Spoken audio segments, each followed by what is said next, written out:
Vamos orar, feche seus olhos. Deus Santo, nós te agradecemos pelo privilégio, Senhor Deus, de poder estar reunidos nessa noite. Te agradecemos pelo domingo, dia do Senhor, dia que nós entendemos que precisamos dedicar, Senhor Deus, esse dia em adoração ao Senhor. Que o Teu Espírito possa agir no nosso meio, que o Teu Espírito possa nos fazer compreender, Senhor Deus, aquilo que o Senhor quer falar conosco nessa noite. Que possamos, Senhor Deus, estar completamente concentrados em ouvir a Tua voz. Que Teu Espírito possa nos ajudar, Senhor Deus, a compreender a Tua voz, a ouvir, Senhor Deus, a discernir, Senhor Deus, a Tua palavra nessa noite. Te agradecemos por cada vida aqui. Que o Senhor possa abrir nossos corações, nossas mentes, e que Tua palavra possa falar profundamente aos nossos corações. O Senhor tenha misericórdia de nós, que somos pecadores. Mas que seja um momento, Senhor Deus, de reverência à Tua palavra, de compreensão a tudo aquilo que precisamos ouvir do Senhor nessa noite. E assim nós oramos no nome de Jesus. Amém. Você pode se assentar. Queria dar boas-vindas mais uma vez, você que está nos visitando. Dar boas-vindas também, você que é membro ou tem frequentado já a nossa igreja. Nós ficamos honrados, felizes com a presença de cada um de vocês. Nós estamos já aí há um ano nessa série de mensagens no livro de Atos, que tem como tema a Igreja em Movimento, onde nós estamos domingo após domingo meditando versículo por versículo, capítulo por capítulo, nesse livro tão rico da Palavra de Deus. Estamos chegando já no final dele. E hoje a gente vai dar continuidade no capítulo 21. Mas antes da gente ler o texto bíblico, eu queria pedir para você imaginar. Na verdade, a gente vai projetar uma imagem que ilustra bem isso que eu gostaria de falar com vocês. Imagine duas grandes equipes. Duas equipes de engenharia encarregadas de construir uma ponte sobre um rio muito grande. Só que a equipe de um lado, ela tem uma ideia. E a equipe do outro lado tem uma outra ideia. Ambas possuem excelentes profissionais, excelentes engenheiros, possuem recursos suficientes, anos de experiência. Mas existe um problema. Cada equipe acredita que o seu método de engenharia para a construção dessa ponte é o único correto. De um lado, uma equipe está construindo sobre uma estrutura metálica e o outro, uma estrutura com cabos suspensos. E é interessante que o grupo de uma das margens insiste que a estrutura deve ser construída dessa forma. O grupo da outra margem está convencido que a sua abordagem, a forma de construir, é superior.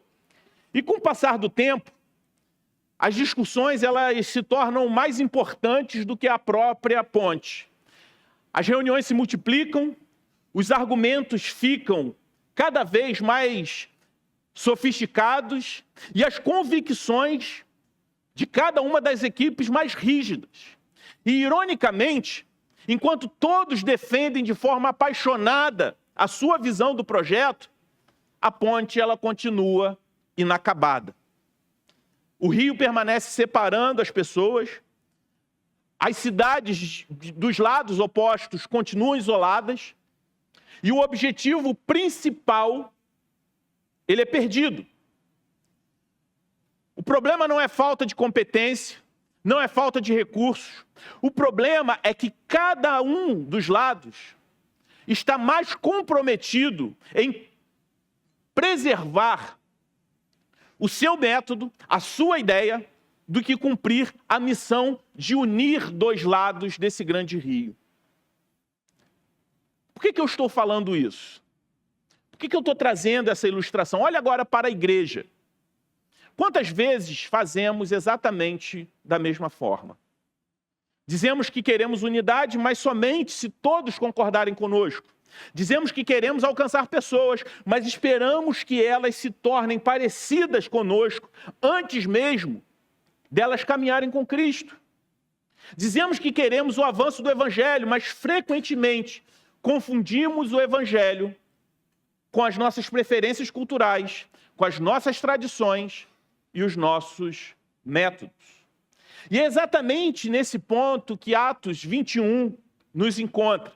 E eu te convido a abrir a sua Bíblia nesse capítulo do livro de Atos e acompanhar a leitura a partir do verso 17, vamos até o 26, onde a palavra de Deus diz assim: quando chegamos a Jerusalém, os irmãos nos receberam com alegria.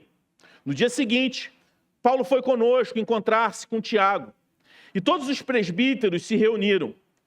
E tendo-os saudado, contou em detalhes o que Deus tinha feito entre os gentios por seu ministério.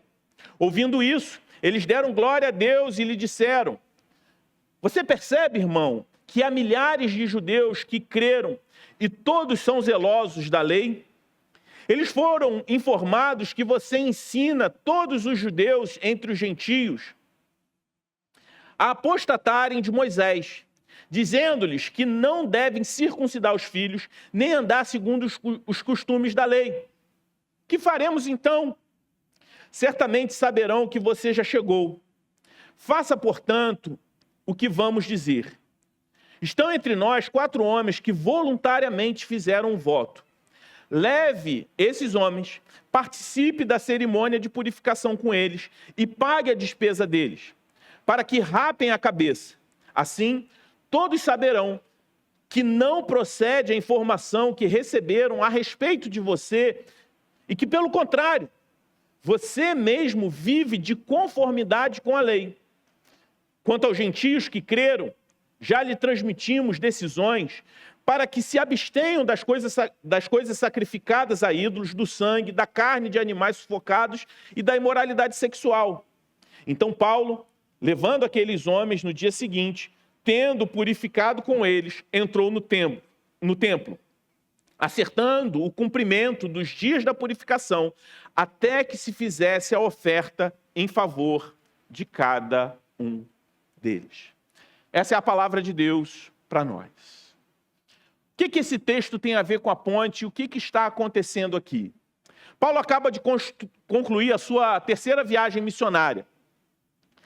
Durante anos, Paulo atravessou cidades, enfrentou perseguições, pregou em sinagogas, pregou em praças, pregou em casas de pessoas. Deus havia realizado algo extraordinário por meio do ministério do apóstolo Paulo.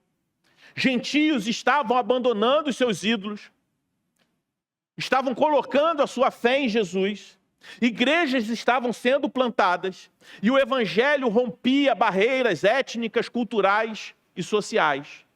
Mas Paulo chega a Jerusalém não apenas trazendo uma bela história missionária, ele chega trazendo também para aqueles irmãos uma oferta. Ao longo de suas viagens, Paulo organizou uma grande coleta entre igrejas gentílicas para ajudar os irmãos lá de Jerusalém. Aquela contribuição, ela tinha muito mais do que valor financeiro. O significado daquela oferta para os irmãos de Jerusalém, ela tinha um valor muito maior. Aquela oferta era uma ponte. Os gentios estavam dizendo aos judeus, através daquelas ofertas financeiras, nós pertencemos à mesma família. A oferta era uma demonstração concreta da unidade produzida pelo Evangelho. Paulo chega carregando não apenas recursos financeiros, mas evidências visíveis da graça de Deus. Quando Paulo se reúne com Tiago e os presbíteros, como o texto nos mostra, nós vemos o relato detalhado de tudo que Deus tinha feito entre os gentios. Observe, Paulo não conta aquilo que ele fez. Ele conta tudo que Deus fez. E a reação dos líderes é maravilhosa. Eles glorificam a Deus. Não há competição, não há ciúme. não há nenhum tipo de suspeita, simplesmente há adoração. Mas logo após a celebração surge uma crise ali entre eles. Tiago informa Paulo que milhares de judeus haviam se convertido a Cristo. Essa por si só é uma notícia maravilhosa. Mas existe um problema muito sério ali. Rumores estavam se espalhando pela cidade de Jerusalém. Muitos acreditavam que Paulo ensinava os judeus a abandonarem, a apostatarem de Moisés, como o texto diz, rejeitarem a circuncisão e desprezarem a herança cultural daquele povo. Só que nada disso era verdade. O que houve foi que no concílio de Jerusalém, Paulo e todos aqueles que ali estavam concluíram que a circuncisão não tinha nenhum tipo de poder salvífico. A circuncisão não era necessária para a salvação. Logo, os gentios que se convertiam ao evangelho não eram obrigados a repetir aquele ritual judaico, da cultura judaica. Paulo ensinava que ninguém era salvo pelo cumprimento da lei cerimonial. Mas ele nunca afirmou que os judeus precisavam abandonar automaticamente todos os seus aspectos, seus costumes culturais. A questão não era doutrinária, era uma questão relacional. A questão era a unidade da igreja. E aqui nós vemos a sabedoria pastoral de Tiago. Ele não ignora o problema, mas também não alimenta os boatos do povo ali de Jerusalém. Tiago, ele procura uma solução que preserve a comunhão da igreja sem comprometer o evangelho. Por isso, ele propõe que Paulo pratique o ritual de purificação juntamente com 4 homens que haviam feito o voto de Nazireu. À primeira vista, isso parece estranho. Afinal de contas, aquele ritual já tinha sido decidido no concílio que não era mais necessário se praticar aquele ritual. Mas aqui nós encontramos o chamado central dessa passagem. Paulo possuía o direito, os argumentos e a liberdade de recusar participar daquele ritual de purificação. Mas ainda assim, ele escolhe abrir mão de um direito legítimo em favor de algo maior. E que algo maior era esse? A unidade da igreja, o avanço do evangelho e a construção da ponte. Esse é o primeiro chamado do texto para nós. Cristãos maduros não vivem perguntando apenas: eu tenho direito de fazer isso? Cristãos maduros aprendem a perguntar. Isso ajuda a construir uma ponte ou ajuda a destruir uma ponte? Isso aproxima as pessoas de Cristo ou as afasta de Cristo? Isso fortalece a unidade do corpo ou alimenta divisões desnecessárias? Paulo compreendeu que em algumas situações preservar a ponte é mais importante do que vencer discussões. Observe, Paulo não está voltando atrás nem sendo fraco. Na verdade, os crentes de Jerusalém, que ainda acreditavam naquelas práticas culturais como essenciais, como fundamentais, eram imaturos na fé. O texto não está dizendo que os imaturos na fé devem determinar a consciência da igreja. O objetivo é que eles amadureçam. Mas naquele momento, Paulo achava importante que vencer a discussão não era o mais importante. Mais importante era construir uma ponte, trazer a unidade, levar aquelas ofertas para que aí sim aqueles irmãos amadurecessem.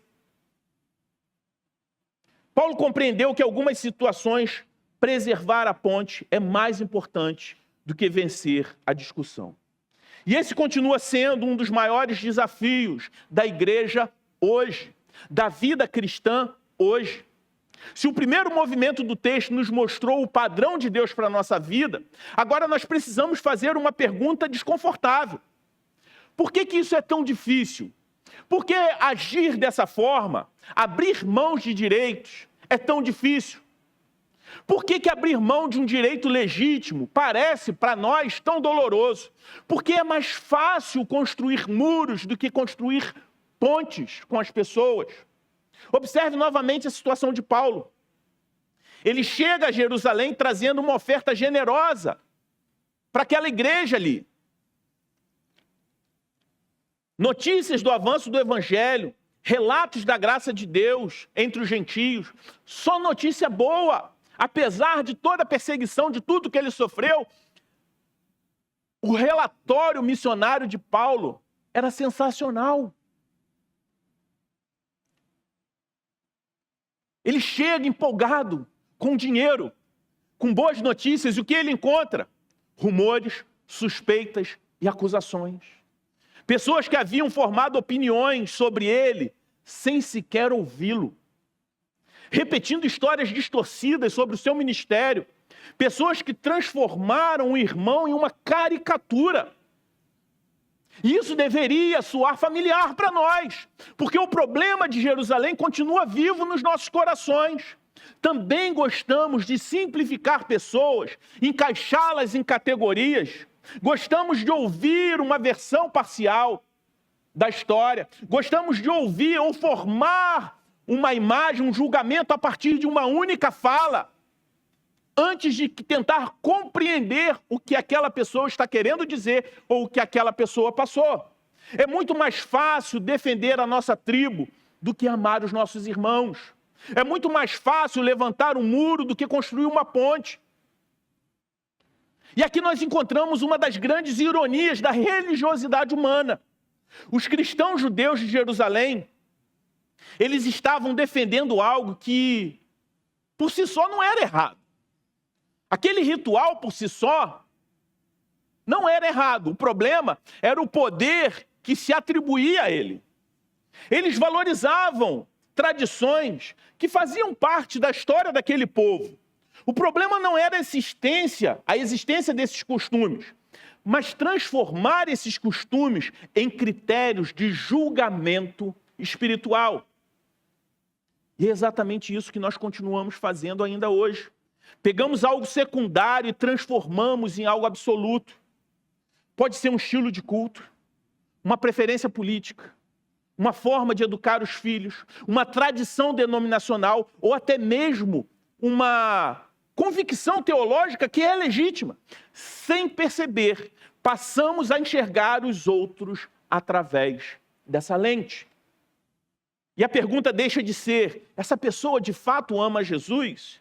E a pergunta passa a ser, essa pessoa faz as coisas do mesmo jeito que eu faço? Quando isso acontece, a ponte que deveria existir, ela começa a rachar. Mas existe algo ainda mais profundo acontecendo aqui. A questão não é apenas que defendemos as nossas preferências. A questão é por que as defendemos com tanta intensidade. Penso que no que estava acontecendo com Paulo, ele deveria estar ali numa situação muito difícil. Ele havia passado anos servindo a igreja. Ele havia sofrido pelo evangelho. Ele havia arriscado a própria vida várias vezes. Agora ele estava sendo acusado injustamente pelos seus irmãos de Jerusalém. Se alguém tinha o direito de ficar ofendido, se alguém tinha o direito de exigir reconhecimento, esse era Paulo. Só que ele não faz isso. E por que ele não faz? Porque a sua identidade não estava fundamentada na aprovação das pessoas. Quando nossa identidade está baseada na reputação, qualquer crítica nos destrói. Quando está baseada em ter razão, qualquer discordância parece para nós um ataque pessoal. Quando a nossa identidade está baseada na imagem que nós construímos ou queremos construir, qualquer boato se transforma em uma ameaça existencial para nós. E é por isso que nós brigamos tanto. É por isso que nós nos ofendemos com tanta facilidade. E é por isso que nós temos tanta dificuldade em ceder. Não é apenas uma questão de comportamento, é uma questão de adoração. A quem de fato nós estamos adorando? Quem de fato tem a nossa devoção? Muitas vezes aquilo que nós chamamos de direitos é apenas outro nome que nós damos para os nossos ídolos. Queremos controlar nossa reputação, a forma como nós somos percebidos pelos outros, os resultados daquilo que nós fazemos, e queremos controlar até mesmo as pessoas que estão ao nosso redor. Quando alguém ameaça essas coisas, nós reagimos com força. A ironia é que a nossa religiosidade pode alimentar esse problema ao invés de resolvê-lo. Podemos transformar até mesmo a própria fé cristã em uma ferramenta para alimentar o nosso ego. Podemos usar a ortodoxia para nos sentirmos superiores. A liberdade cristã, podemos fazer uso dela para desprezar outros irmãos que ainda são mais imaturos.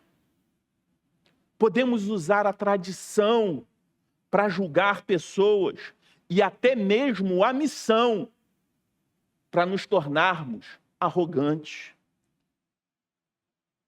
Esse texto nos confronta com uma verdade, uma realidade muito forte para nós. A realidade, a verdade de que o orgulho possui uma incrível capacidade de se esconder até mesmo atrás de coisas boas. O orgulho possui uma incrível capacidade de se esconder atrás de coisas boas. Por isso, simplesmente dizer às pessoas para serem mais humildes nunca resolve o problema. Sermões baseados apenas em esforço moral fracassam, porque o problema não está apenas nas nossas ações, mas naquilo que governa o nosso coração.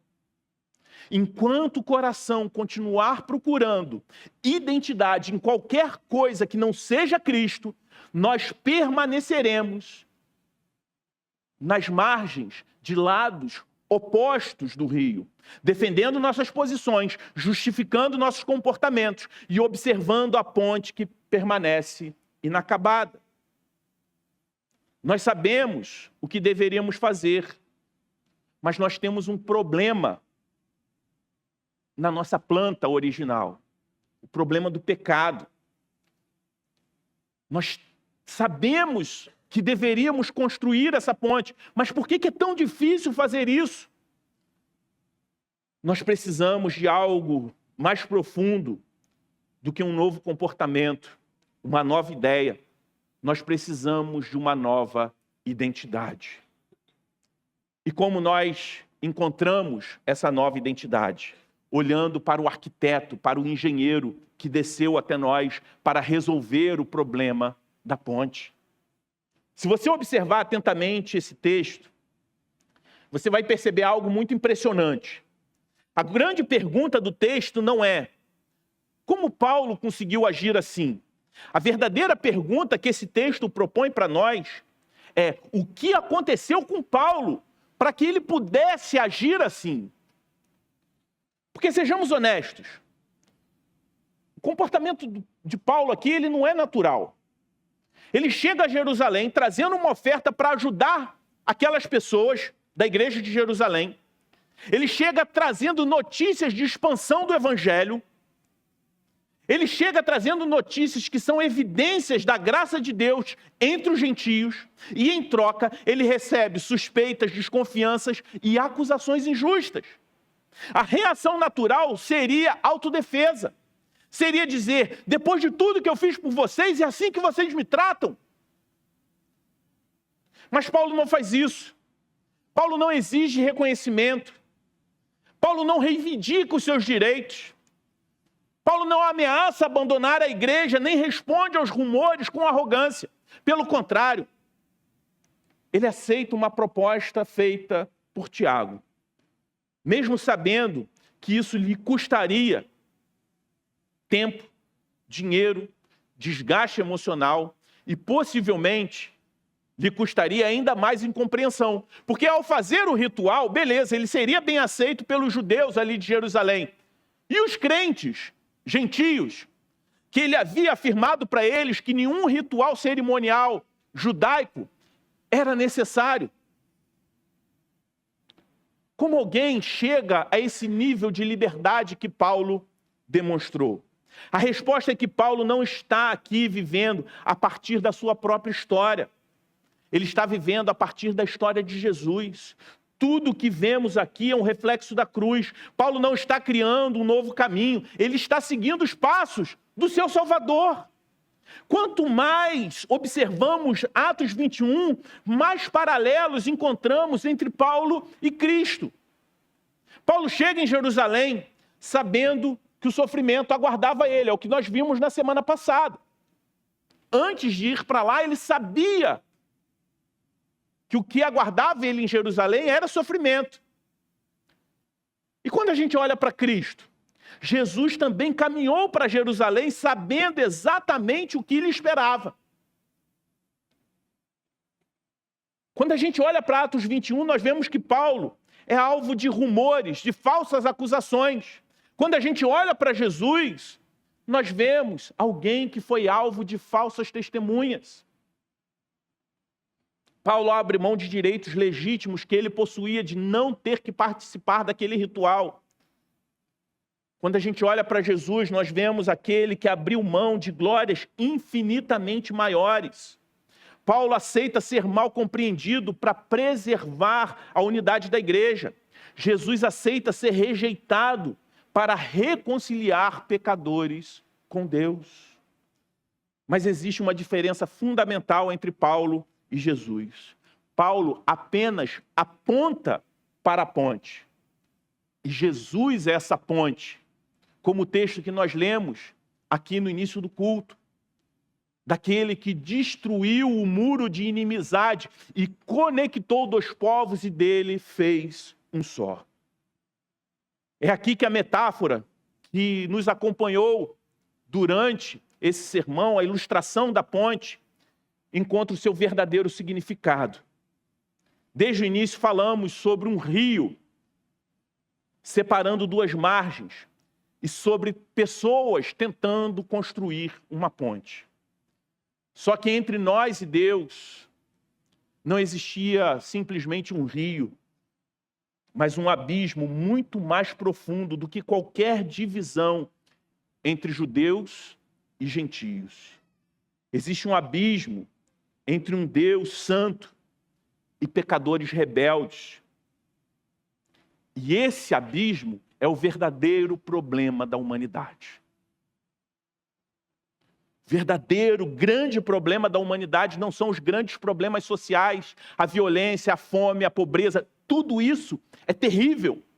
E eu não estou diminuindo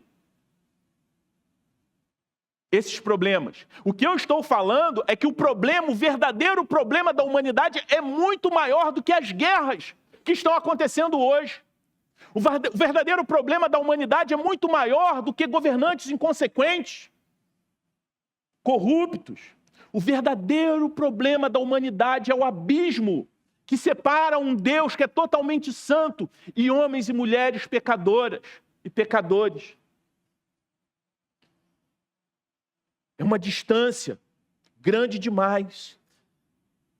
Existe uma ruptura real, uma inimizade real, uma dívida real que ninguém consegue pagar. Nenhuma religião, nenhuma tradição, nenhum esforço moral, nenhuma boa obra consegue atravessar esse abismo. A distância é grande demais. Então Deus fez aquilo que jamais nós poderíamos fazer. O arquiteto desceu, o engenheiro desceu para resolver o problema de inimizade. Ele desceu até a obra e fez a obra por nós. O Filho eterno de Deus entrou na nossa história. Filipenses 2 tem, se não é o meu texto favorito da Bíblia, talvez seja um dos mais favoritos. Nos diz que Cristo, existindo em forma de Deus, não considerou o ser igual a Deus algo que deveria apegar-se. mas esvaziou-se, assumindo a forma de servo. Perceba a linguagem. Jesus abriu mão dos seus direitos. Não porque deixou de ser Deus, mas porque escolheu não reivindicar os seus privilégios, mesmo sendo Deus. O texto diz que o rei virou servo. O Criador entrou na criação. O Senhor da glória nasceu em uma manjedoura. Aquele que tinha todo o direito à adoração recebeu zombaria. Aquele que tinha todo o direito à honra recebeu humilhação. Aquele que tinha todo o direito à vida recebeu uma cruz. Na cruz, Jesus fez muito mais do que nos dar um exemplo de humildade. Na cruz, Jesus carregou a nossa culpa, assumiu a nossa condenação e recebeu o julgamento que eu e você merecíamos. Jesus perdeu os seus direitos para que nós recebêssemos esses direitos, mesmo sem merecer. Jesus foi tratado como inimigo para que fôssemos recebidos pelo Pai como filhos. Jesus foi abandonado para que nós fôssemos reconciliados. Jesus foi ferido para que nós fôssemos curados. Ele foi expulso para que nós pudéssemos entrar. E é por isso que Paulo consegue agir como ele age em Atos 21. Ele sabe que a sua identidade não depende mais da opinião das pessoas. Ele sabe que a sua identidade está segura em Cristo. Paulo sabia que o único tribunal que realmente importa já havia emitido um veredito. E que veredito é esse? Justificado, perdoado, aceito e amado. E essa história não é só sobre Paulo, porque quando você sabe que também possui esse veredito, algo extraordinário deve acontecer na sua vida. Você finalmente fica livre para quê? Para perder, para ceder, para abrir mão de direitos, para servir, para construir pontes, para ser generoso, para fazer mais, para que mais pessoas sejam também alcançados por esse mesmo evangelho. Porque tudo aquilo que nós já possuímos em Cristo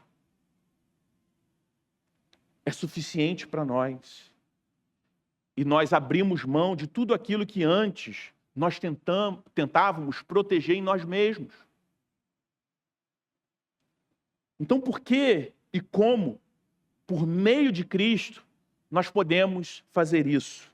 Como nós podemos atravessar a ponte? A essa altura, talvez você possa estar pensando, toda essa história é muito linda, mas como isso funciona na minha vida? Como isso funciona na vida real? Como a obra de Cristo transforma a minha segunda-feira de manhã, quando eu levanto para ir para o trabalho? Como a cruz muda a maneira como eu trato pessoas difíceis? Como o Evangelho me ajuda a abrir mão dos meus direitos? A resposta é que a transformação cristã não acontece pela pressão da culpa, mas pela libertação da graça. Durante grande parte da vida, nós tentamos construir a nossa identidade sobre coisas extremamente frágeis.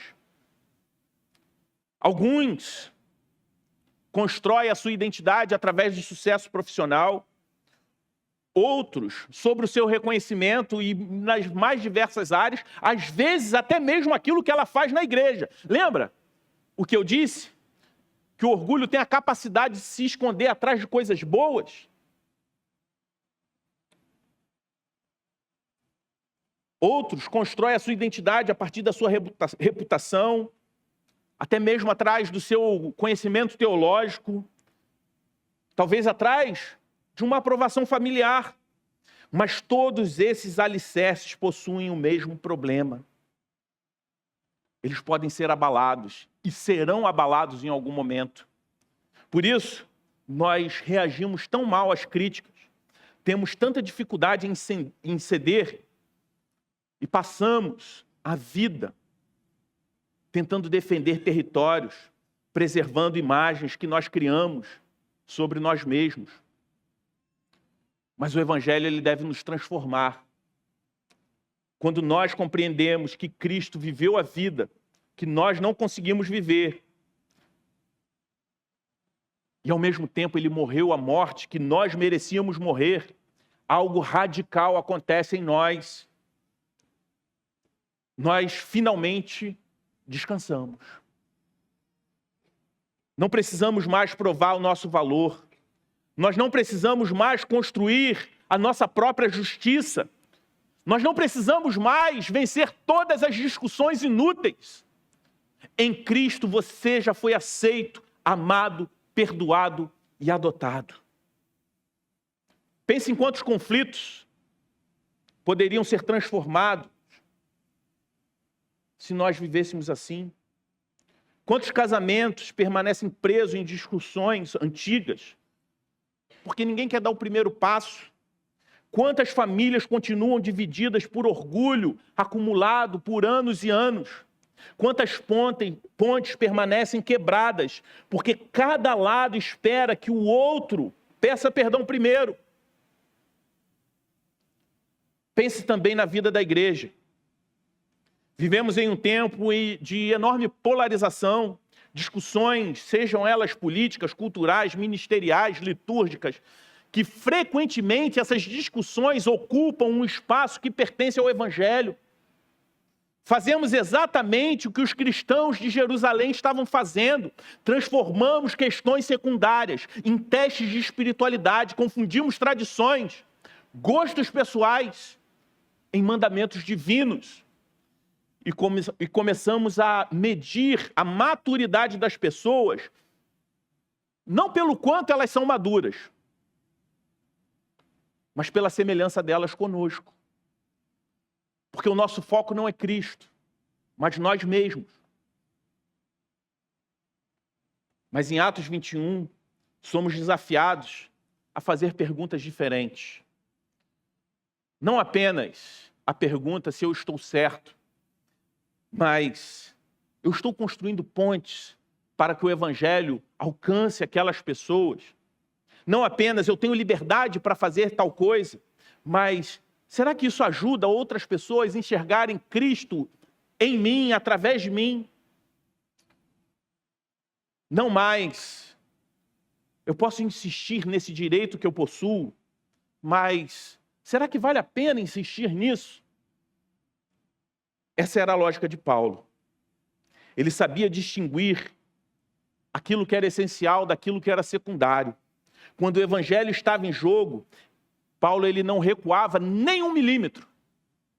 Ele era completamente rigoroso no que diz respeito à sã doutrina, à teologia, o Evangelho. Basta ler Gálatas, quando ele confronta o legalismo. Mas quando a questão envolvia meros costumes, preferências ou sensibilidades legítimas de outros irmãos, Paulo ele possuía uma flexibilidade impressionante. Ele compreendia algo que frequentemente nós esquecemos. Nem toda batalha precisa ser travada, nem toda opinião precisa ser defendida e nem toda discussão precisa ser vencida. Às vezes, o maior ato de maturidade espiritual não é insistir na sua liberdade, mas abrir mão dela. Porque foi exatamente isso que o apóstolo Paulo fez. Foi exatamente isso que Jesus fez de uma forma infinitamente maior. Por isso que a igreja deveria ser o lugar mais surpreendente da cidade. Quando o mundo olhar para nós, não deveria encontrar apenas pessoas que concordam entre si.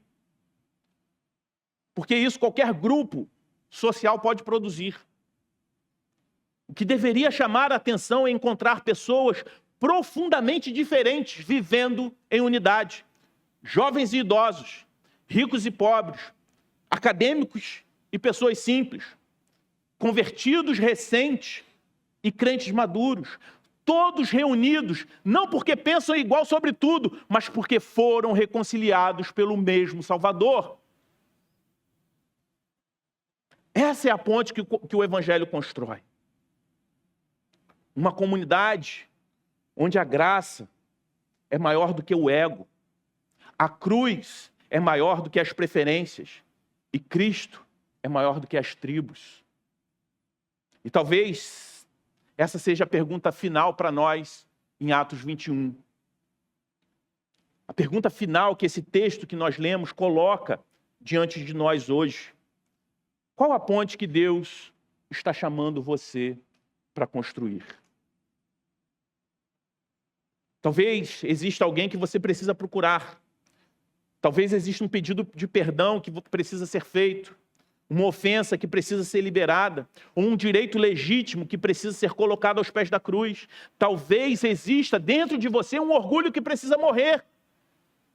Porque quando nós contemplamos o Filho de Deus atravessando o abismo para nos reconciliar consigo mesmo, descobrimos que nenhum sacrifício feito por amor ao Evangelho é grande demais. Afinal, a ponte da graça ela já foi construída. Mas se nós insistirmos em não abrir mãos dos nossos direitos, em militar apenas pela justiça própria, nós não nos conectamos com a graça. É como se a ponte ficasse sempre inacabada, como na imagem que você vai ver. Você tentando se chegar a Deus pelos seus direitos, pela sua própria justiça, mas você nunca vai alcançar. O pastor Del Cordeiro ele tem uma música que fala sobre justiça própria, que fala daquele que tenta se achegar a Deus pelo seu próprio esforço, pela sua própria justiça, e tentando encontrar Deus, na verdade, ele se perde, porque ele não está procurando Deus na obra suficiente de Cristo. Mas quando nós descansamos em Cristo, a ponte entre o abismo que nos separava de Deus, ela é completamente construída, ela é conectada. E nós nos chegamos a Ele. Nós somos chamados a caminhar sobre ela e ajudar aqueles que ainda estão do outro lado da margem a fazer o mesmo. O Evangelho, ele nos transforma, ele não simplesmente nos salva para a eternidade futura com Deus, mas ele nos transforma hoje e nos leva em missão. Nós somos chamados para sermos esses embaixadores, essas testemunhas, aqueles que, por vezes, vão abrir mãos dos seus direitos para que aquele que ainda é fraco, aquele que ainda não conheça, possa ver Cristo em nós e através de nós. Vamos orar? Deus Santo, nós te louvamos, porque o Senhor construiu a ponte que faltava. Nós te louvamos porque havia um abismo que separava nós, homens e mulheres, pecadores perdidos, do Senhor. Havia, Senhor Deus, uma dívida que nós não podíamos pagar, mas a obra redentora do Teu Filho pagou a dívida por nós, construiu a ponte, abriu o caminho. Obrigado, Senhor Deus, por obra tão maravilhosa que o Senhor fez por nós, por amor a nós, mesmo sem a gente merecer. Se há pessoas aqui que ainda estão do outro lado da margem, que eles possam entender que a ponte que eles estão tentando construir, a partir daquilo que elas fazem, do seu próprio esforço, ela é inútil.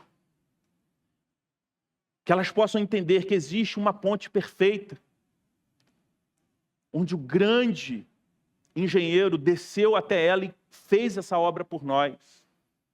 E que somente através dessa ponte ela pode se reconciliar contigo. Da mesma forma, nós que já somos seus filhos, nos ensina cada vez mais a abrir mão da nossa liberdade, entender que não existe sacrifício grande demais por amor ao teu Evangelho. Nos ensina a sermos discípulos radicais, pessoas que não medem esforços, pessoas que são abundantes em tudo, generosas, Senhor Deus, com a Tua obra, porque o Senhor é um Deus generoso, que não há nada que possamos dar ao Senhor que é grande demais comparado àquilo que o Senhor deu por nós, que foi Jesus Cristo, seu Filho. Que possamos nos lembrar, João 3,16, que o Senhor nos amou de tal forma que o Senhor deu o seu único Filho. Então tudo que possamos dar é pequeno diante daquilo que nós já recebemos. Que essa verdade possa ser lembrada por cada um de nós a cada dia. Que possamos nos lembrar do Evangelho e ele possa ter um desdobramento prático na minha vida e na vida dos meus irmãos. E isso nos faça viver em missão, de forma generosa, de forma abundante. Que possamos ser reconciliadores. Que possamos, Senhor Deus, ser pessoas que amam e compreendem os nossos irmãos. Nos livra, Senhor Deus, da tentação de tentar fazer a Tua obra, a fim de construir uma reputação, uma imagem de nós mesmos. Não permita, Senhor Deus, que venhamos fazer a Tua obra apenas como um meio para a construção de uma identidade pessoal, de um reconhecimento pessoal, mas que a mensagem da cruz possa vir a nos humilhar dia após dia e que possamos servir ao Senhor com a única e exclusiva motivação de glorificar o Teu nome, para que mais pessoas conheçam o Teu Evangelho e que as pessoas possam crescer cada vez mais no conhecimento do Senhor. Que essa seja a nossa oração no nome de Jesus. Amém.